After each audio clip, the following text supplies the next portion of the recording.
How's that Bobrovsky deal looking for you guys now? Still think you guys need to just fix goaltending and you can be able to compete? Well, it looks like you got a lot more issues than that coming up to fix in this offseason. So if you guys haven't seen already, the Panthers have just been eliminated in the 2020 NHL playoffs by the New York Islanders in 4 games. And it was a brutal series from the start for the Panthers. Sergei Bobrovsky, let's be real, had a horrible season from the start to finish, and it carried over into the playoffs. He was not good enough for his contract value, and he was not good enough to be a starting goaltender that could help a team win in the playoffs. That's just as being frankly as it could be. There are a lot of other issues that the Florida Panthers went through in this series that caused them to lose in 4 games, but I want to focus right now on what really killed them overall. And it wasn't really to do with the lack of talent on the team, but it was lack of chemistry, coaching, and everything just put in together. To me, this team looks like it's something on paper where it should be one of those successful teams that is very good because they have abundance of talent in lots of important areas on the ice that can help you win in hockey. We all know this. We all know the roster. They've got some of the best forwards in hockey, and they've got a very good goaltender, a Vezina-nominated goaltender, a Vezina-winning goaltender. So, where did it all go wrong? What happened? What caused the Panthers to suck this year and to underperform yet again and to basically hurt their fan base even more than they already have been hurting for years? And it's very simple in my opinion, and I think it is just one of those prime examples of a hockey team not working, even though on paper they look beautiful, but on ice it just doesn't have that chemistry. And that is something that happens, and it's a reality that a lot of GMs have to face every once in a while. That not every acquisition, not every free agent signing, and not every trade that you make is going to be a slam dunk home run that benefits your team in a positive manner. And that is exactly what happened with the Florida Panthers this year. Yes, they were able to assemble a very good team with a good coaching staff. I love Joel Quenneville, and I think he's still one of the best coaches in the NHL. But that being said, I don't care if you have the best coaches ever assembled behind the bench. If the team doesn't have the chemistry and the will to win together, nothing can change that. And unfortunately, that is kind of where the Florida Panthers were. And do I think the Florida Panthers are a bad team? Absolutely not. And when I say that they didn't have the chemistry and underperformed, that is a truth, though. And I think that a lot of Panthers fans will agree with me there. When you look at how the Islanders played, on the other hand, the Islanders don't have the same type of star power that I would say that the Florida Panthers do now, especially with the additions of Bobrovsky and the other additions like Strawman and so on and so forth, but it still didn't make a difference because the main difference with the Islanders versus the Panthers in this series, and if you even want to compare their seasons, was to do with the fact that their play meshed together. Like their on ice playing actually worked. They had developed chemistry. They knew how to play their game properly, and their coaching was done perfectly. The Eggman has done a fantastic job of coaching the Islanders since getting there after his winning his cup with Washington, and he's done a fantastic job, and I love Trotz. I think he's an amazing coach, and I think that what Trotz has been able to do with blending the talent and the diversity of the players that they have on the Islanders roster has been a big key for their success, and I think that unfortunately it is the exact opposite with Joel Quenneville. I feel like Joel Quenneville was thrown into a mess with a bunch of players just thrown in to help make a team win, and unfortunately he wasn't able to build the type of chemistry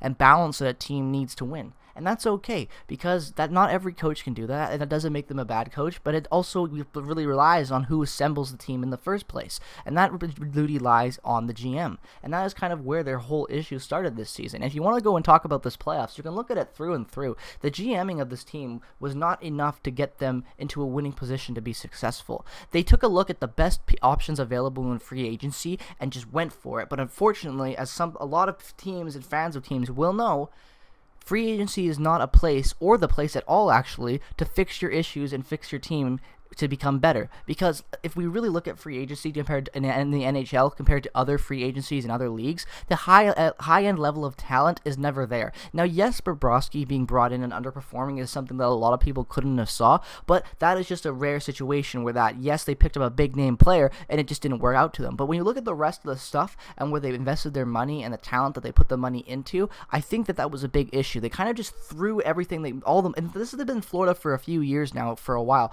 Same with Arizona for a bit of time, throwing money at whatever free agents they can, trying to assemble somewhat of a competitive team. And unfortunately, that is not how you build a competitive team. You build it through the draft, you build it through trades and acquisition, you build it through smart free agent signings that complement, not build, but complement. Free agency is more of a complement, and unfortunately, the Florida Panthers learned the hard way that picking all these players out of this pool of free agents and throwing them together is not how you build a competitive team every time. Sometimes it doesn't work, and unfortunately, we saw that with Florida. But getting into what the Islanders did well this series, they just played good shutdown lockdown hockey. They dominated Florida in almost every way, and if you could look at this score today, you'll see it exactly. Florida just didn't show up and have the passion that it needed to finally beat them, and that's just kind of where it ended up going there, and that's okay because, like I said, every other team has these type of issues, but Florida, unfortunately, is just a team that really hasn't been able to realize in the past that throwing money at free agencies doesn't really necessarily mean a good team, and that is the big issue there with Florida, and that's kind of why they lost this series. They're just an incohesive team that was assembled with good talent that just doesn't mesh and play properly. Florida should be a team that is way higher up in the standings, but Bobrovsky just underperformed, and the rest of the team didn't perform at a high enough standard defensively and offensively to be able to have success in the regular season and to be able to have, continuous success in the playoffs and make it to the first round. We saw that, and unfortunately, it just sucks because I really do like the Florida Panthers. I really do think that they have a good squad and are very close on teetering into becoming a competitive team. It just sucks to see them tease their fans time and time again with free agent acquisitions, big name pickups, and then to do absolutely nothing with them but underperform. And it's very sad because you can even look at the coaching acquisitions. Not only did they pick up good players, but they picked up really good coaching to go complement those players as well.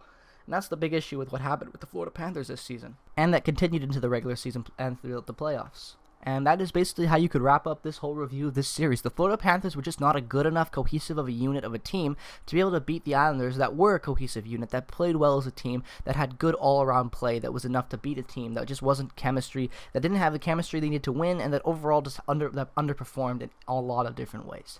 And because of that, that is kind of just where you could draw the line on the series and how it all went. The Islanders did everything they needed to do to properly play against a team and win against a team like the Florida Panthers. They did everything right, and they played a great game. They played to their strengths, and they played to Florida's weaknesses, and that is exactly what happened, and that is how they won this series. As simple as that. They were just a better team and a better assembled team, in my opinion, than the Florida Panthers this season, and hopefully that will change down the road, because I really do want to see Florida succeed in the NHL, and I think that they have the ability to, but they just need to really get their shit together and finally mesh as a unit and really compete.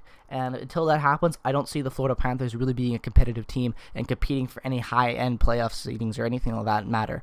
So with all that being said, I hope you enjoyed this review. Let me know your thoughts on this series and what your thoughts are. If you're a Panthers fan, a hockey fan, or an Islanders fan, I would love to hear your thoughts on this series and everything that went on in between and in the regular season. What are your thoughts about how your team has transitioned to the playoffs? How well are they playing after the 5-month break it has been? With all that being said, I hope you guys enjoyed the video. If you're brand new to the channel and you like hockey content, definitely consider subscribing and liking the video. It means the world to me with all the support that you guys have been showing. Thank you all so much for that.